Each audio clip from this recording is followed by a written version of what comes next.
ধিক, তোমাকে শতধিক।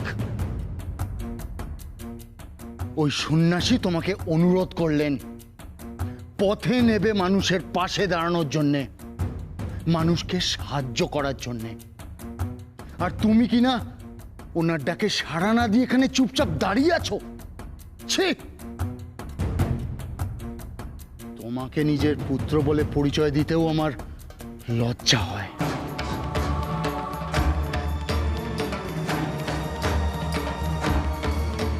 তুমি না এদেশের রাজা,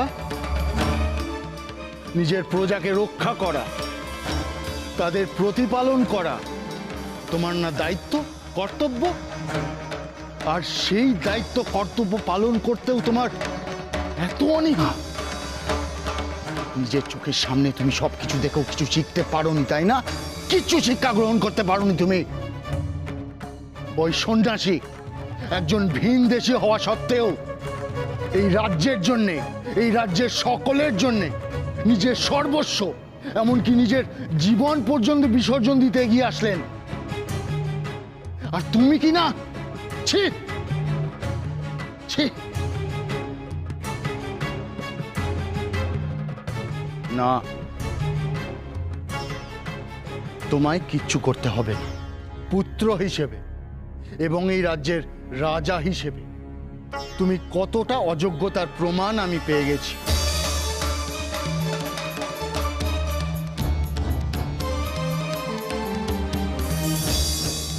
তুমি এই প্রাসাদের সুখ ভোগ করো, ভোগ করে দিন কাটাও, কিন্তু আমি এগিয়ে যাব এই নগরকে আবার গড়ে তোলার জন্যে। নিজের সাধ্য অনুযায়ী ওদের সকলের সঙ্গে হাত লাগাবো। তোমাকে কিচ্ছু করতে হবে না, কোথাও যেতেও হবে না তোমাকে।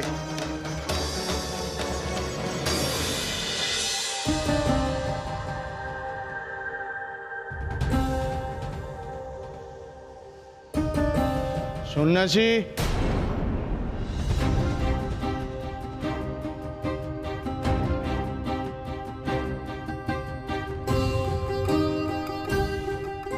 দেখি রাজন, আপনি?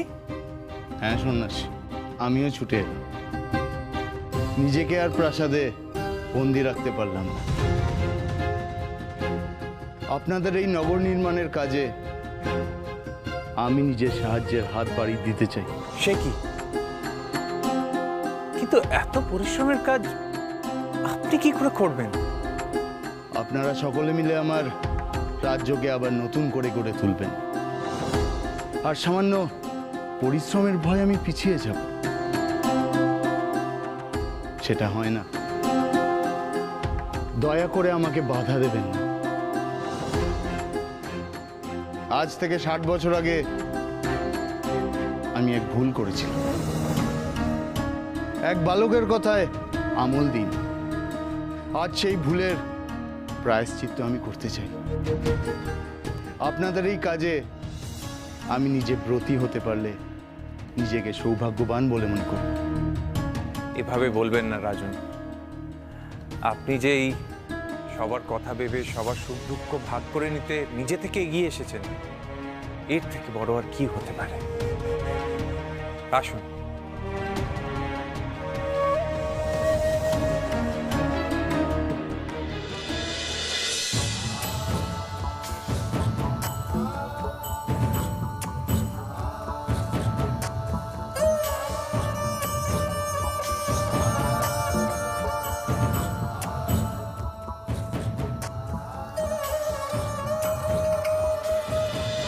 বলির রক্তে এই ভয়ঙ্কর ভূমিকম্প থেকে রক্ষা পাওয়া যাবে, তাই তো?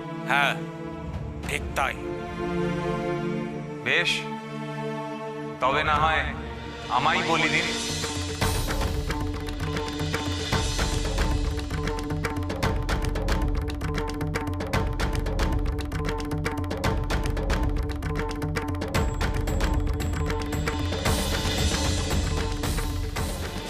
একজন সাধারণ মানুষকে আপনারা অকারণে মহান করার চেষ্টা করছেন। লোকনাথ সাধারণ না অসাধারণ তার উত্তর আপনাকে আমি দেব না, কারণ আপনার চোখ থাকতেও আপনি অন্ধ।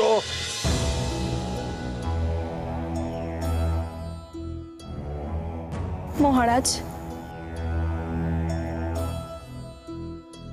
রাজন তো ওই সন্ন্যাসীর ডাকে সাড়া দিতে চলে গেলে, আপনি তবে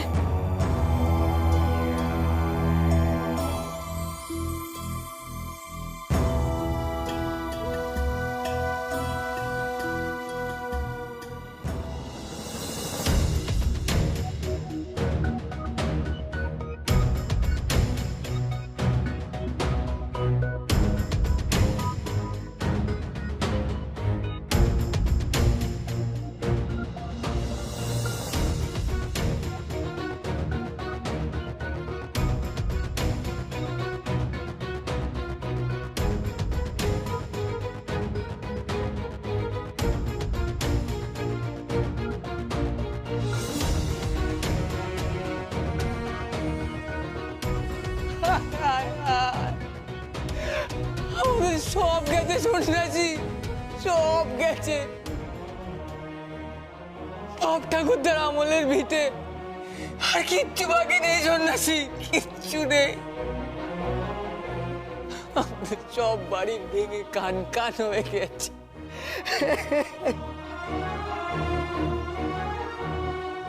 এমন ভাবে সব ভেঙে পড়েছে, সেখান থেকে আমরা আর নতুন করে দাঁড়াতে পারবো না।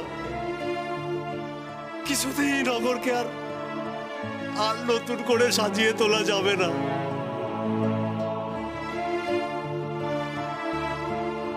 থামো, প্রথম থেকে এরকম হতাশ হলে চলবে?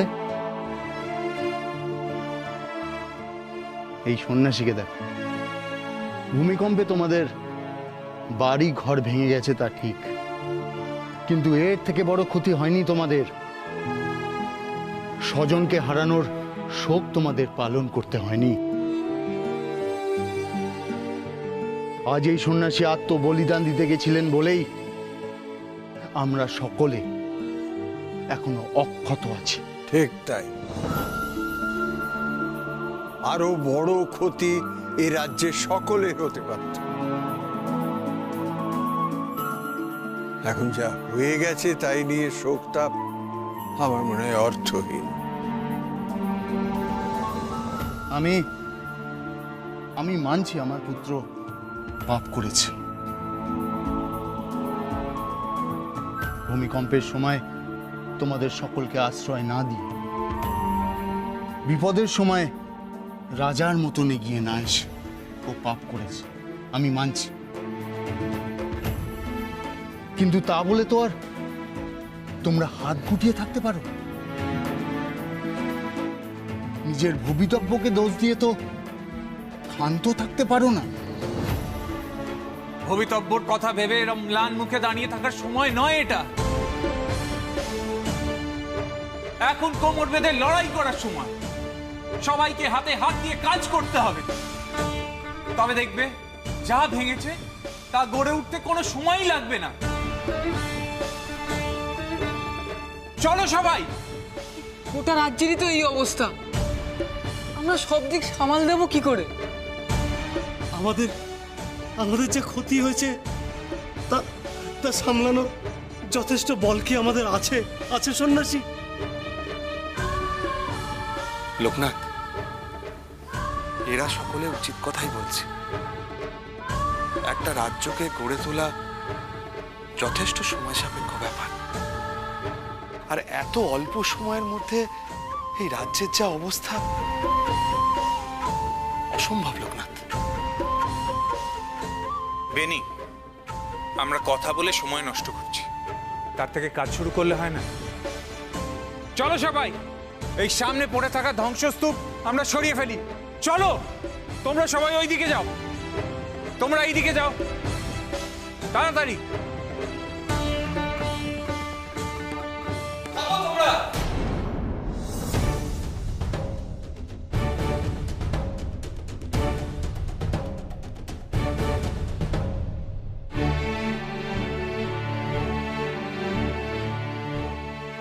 প্রহরী, তোমরা কি আমায় বাধা দেবে?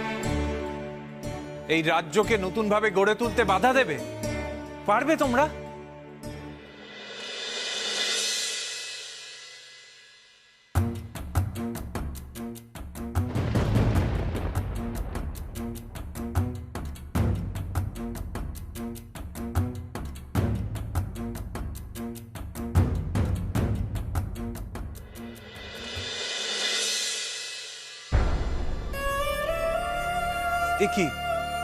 এ কি মহারাজ, এসব কি করছেন?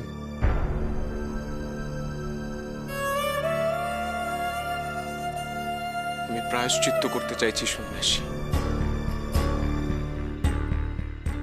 আমাকে ক্ষমা করে দাও, দয়া করে আমাকে ক্ষমা করে দাও। হ্যাঁ সন্ন্যাসী, আমরা আপনাকে চিনতে পারি না। সাধারণ মানুষ কেন আপনাকে ভুল করেছে। এ পাপের প্রায়শ্চিত্ত হয় না। সন্ন্যাসী, তুমি আমাদের অহংকার ত্যাগের পথ দেখিয়েছ। আমি বুঝতে পেরেছি, মাথা নিচু করলে তবেই মাথা উঁচু করে জগৎ সংসারে স্থান পাওয়া যায়। সকলের সেবায় নিয়োজিত হলেই একমাত্র মনের শান্তি পাওয়া যায়। তাই তাই আমরাও এসেছি তোমার সাথে এই রাজ্য পুনর্বার গড়ে তোলার কাছে হাত লাগাতে। আর বিলম্ব নয় সন্ন্যাসী, আমরা তোমার সঙ্গে আছি। বলো আমাদের কি করতে হবে। ব্যাস, তাহলে তো আর কোনো বাধাই থাকলো না। এবার আমরা এই রাজ্যকে সুন্দর করে গড়ে তুলব। জয় প্রভু পশুপতিনাথের জয়।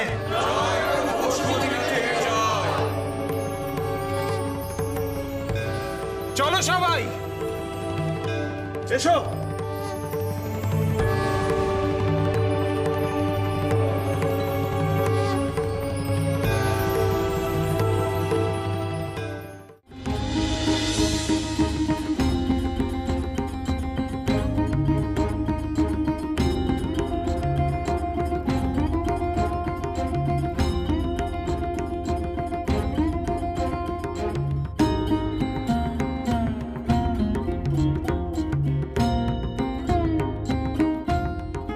লোকনাথ রে, পথ যে বন্ধ, আমরা যাব কেমন করে?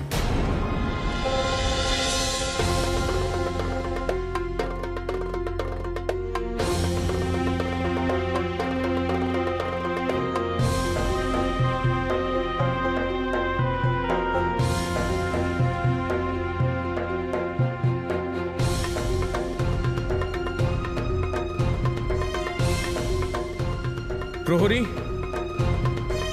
এটা সরাবার ব্যবস্থা করো।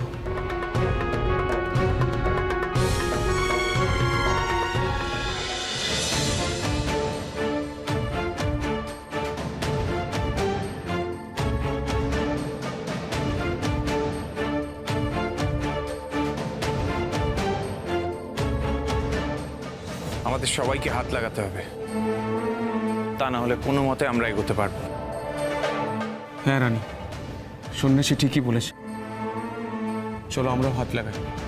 মহারাজ, আপনারাও? হ্যাঁ সন্ন্যাসী, রাজ্য গড়ার কাজে সবাই মিলে একসঙ্গে হাত লাগাবো বলেই তো এসেছি। তা না হলে আমাদের পাপের প্রায়শ্চিত্ত করব কেমন করে?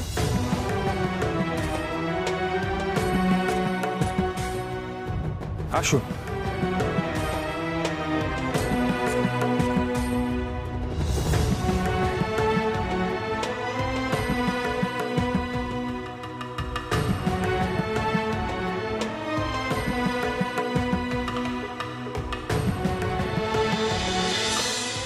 মহারাজ, মহারাজ থাক না, এসবের জন্য তো আমরা আছি।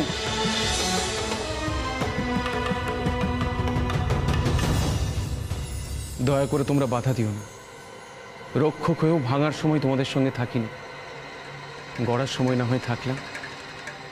কেউ আর বাধা দিও না।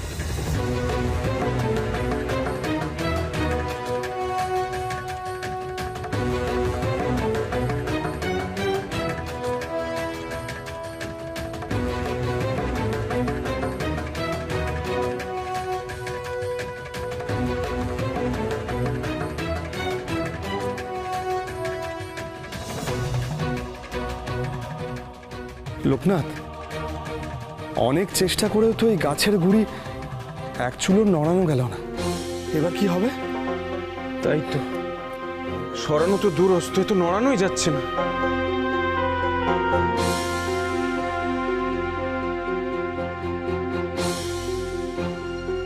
সবাই মিলে প্রভু পশুপতিনাথকে স্মরণ করো। ওনাকে স্মরণ করা ছাড়া আমাদের আর কোনো পথ নেই। ওনার আশীর্বাদ নিয়েই আমরা এই বিপদের হাত থেকে মুক্তি পাবো।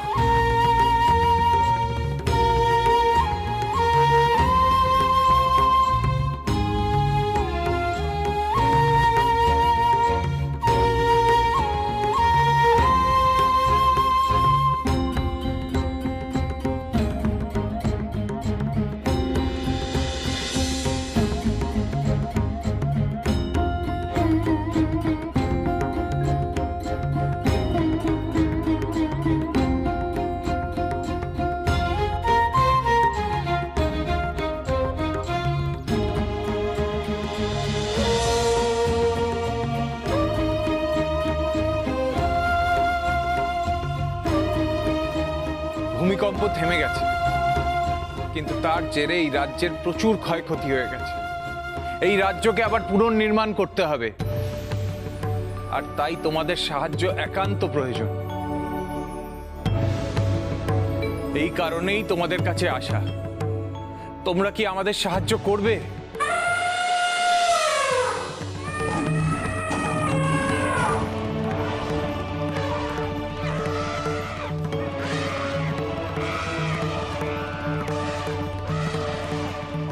জয় প্রভু পশুপতিনাথের জয়।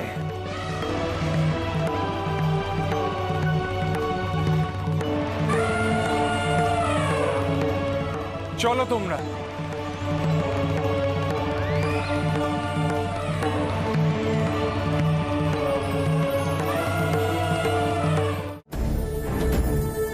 লোকনাথ,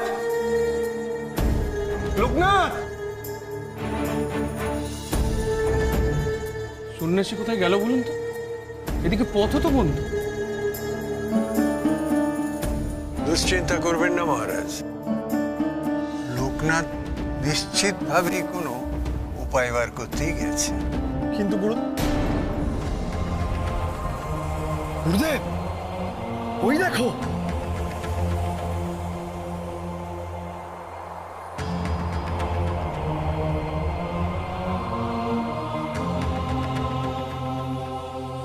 তোমরা ভয় পেও না, এরা তোমাদের সাহায্য করতে এসছে।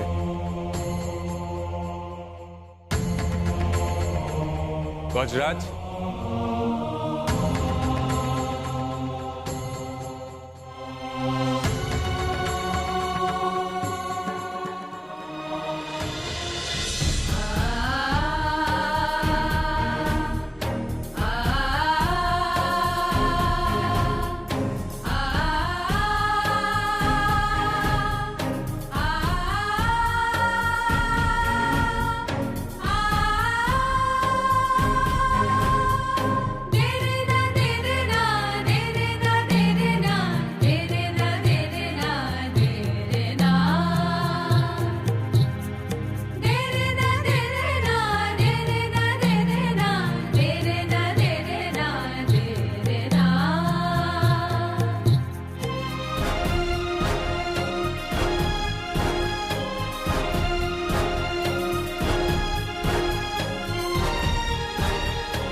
সন্ন্যাসী লোকনাথ বাবা জয়!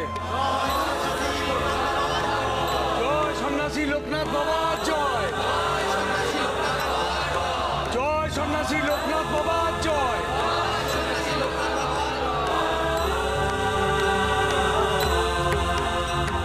আজ থেকে আমাদের এই রাজ্য আবার নতুন করে গড়ে উঠল।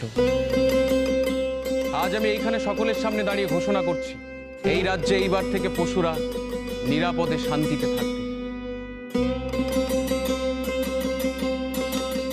অযথা পশুদের ওপর আর কোনো অত্যাচার হবে না। আজ থেকে এই রাজ্যে বলি দিয়ে পশু হত্যা বন্ধ হলো।